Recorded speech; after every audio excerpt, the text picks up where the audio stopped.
तोंडावर जोरात हो त्यांनी मारलं. हो त्यांचेच माणसं आहेत. मारणारी व्यक्ती कोण होती? मारणारी व्यक्ती कोण होती? मारणारा व्यक्ती आमच्या गावातला समीर वावळ होता. शरद बँकेचा संचालक, माजी संचालक, त्यांचा मुलगा. त्याची अशी दटपशाही गावात पण चालू असते. का मारायचं कारण काय? मारायचं कारण काय? आता बक्षीस घ्यायला गेलो आम्ही. मी फक्त उभा राहिलो पुढे. त्याने मला पुढे येऊन उभा राहिला आणि मला दगड खाली बुक्की मारली. तुम्ही त्यांच्या विरोधी पक्षातले असल्यामुळे असं काय? असं म्हणलं तरी हरकत नाही. आम्ही गावचं बक्षीस म्हणून गावचं बक्षीस होतं म्हणून मी त्या ठिकाणी गेलो. कोणत्याही पक्षाचा पक्ष म्हणून आणि सर्वांचा कारखाना आहे. बरं, तुमचं काय झालं? तुम्हाला कुठं मारलं? मी फक्त म्हणलं निकम साहेबाला बोलू द्या, शेतकऱ्यांचा आवाज आहे, निकम साहेब बोलू द्या. तर लगेच 2-4 गुंड लाभार्थी उठले असतील. कोण, मी काय त्यांना ओळखलं नाही. ते कोण होते, कुठालचे होते, मी काय त्यांना ओळखलं नाही. मला लगेच धक्काबुक्की केला. आता आमचे सहकारी होते म्हणून त्यांनी आम्हाला सोडवलं. बरेच शेतकऱ्याला मारण झाली. हो, मी पण स्वतः ऊस मी स्वतः माझ्या नावाने ऊस घालतोय मी ते कारखान्याला. निकम साहेब, तुमच्या अंगावरून अनेक लोक धावून जात होते. तुम्हाला घाणेरडी शिवीगाळ केली, तुम्हाला लुटून देण्यात आलं. त्यांचा डाव होता मारण. हे प्री प्लॅनिंग 3-4 दिवस हे प्रत्येक गावामध्ये बक्षीस मिळालं म्हणून सत्काराचं यांना काही घेणं देणं नव्हतं. हे वातावरण तयार करायला जात होते.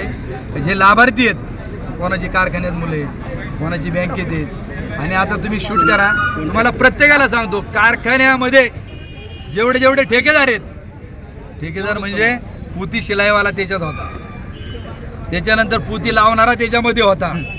म्हणजे त्याच्या नावानिशी तुम्हाला सांगेल ते सगळं होते, मळेवाले होते, सगळे होते. त्याच्यानंतर कॉन्ट्रॅक्टर जेवढे आहेत तेवढे होते.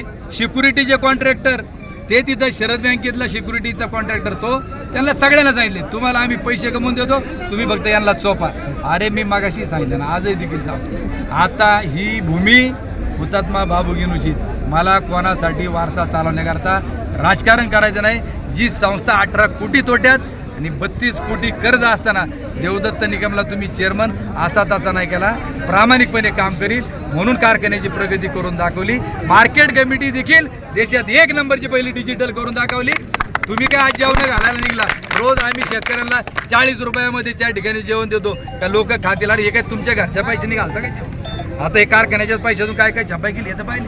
आम्ही का बोलतो एवढं तळतळीनं? की आजपर्यंत 24 वर्षात कधी त्या ठिकाणी घडलं नव्हतं. आता तुमच्या आमचे हे मुलाखती झाल्यानंतर तिकडं आता लगेच चालू करतील परत दुसऱ्यांच्या.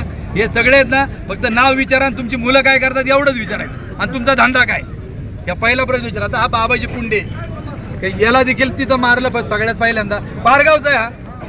याच्या वडिलांनी कारखाना उभारणीमध्ये योगदान दिलं. या टायमाला समजा आम्ही एकही शब्दांनी बोललो नव्हतो त्यांना काही, पण त्यांनी ते गुंड पाळले होते का त्यांना नाही, आम्ही त्यांना ओळखीत नाही. कोण होते आम्हाला सांगता नाही यायचं, पण त्यांनी डायरेक्ट तुम्ही शिव्या का देता?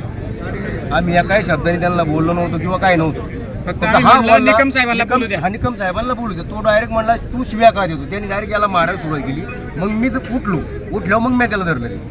आता इथं तिथं सगळे कॅमेरे लावले. तुम्ही कॅमेरा बघा सगळं आणि तुम्ही चेक करा. आता ते देणार नाही. वळसे पाटील एवढे मारहाण वगैरे प्रकार झाले, गोंधळ. वळसे पाटील शांत बसून होते, मध्ये मध्ये ते बोलायचे शांत बसा, परंतु असं विशेष मनापासून बोलत होते, आज काय वाटलं नाही. मनापासून जे बोलत नव्हते, त्यांनी ते गुंड पाळले होते, त्यांच्यावर त्यांनी सगळं सोपवलं होतं. ते काय तुमचं काय म्हणणं आहे? निकम साहेब बोला.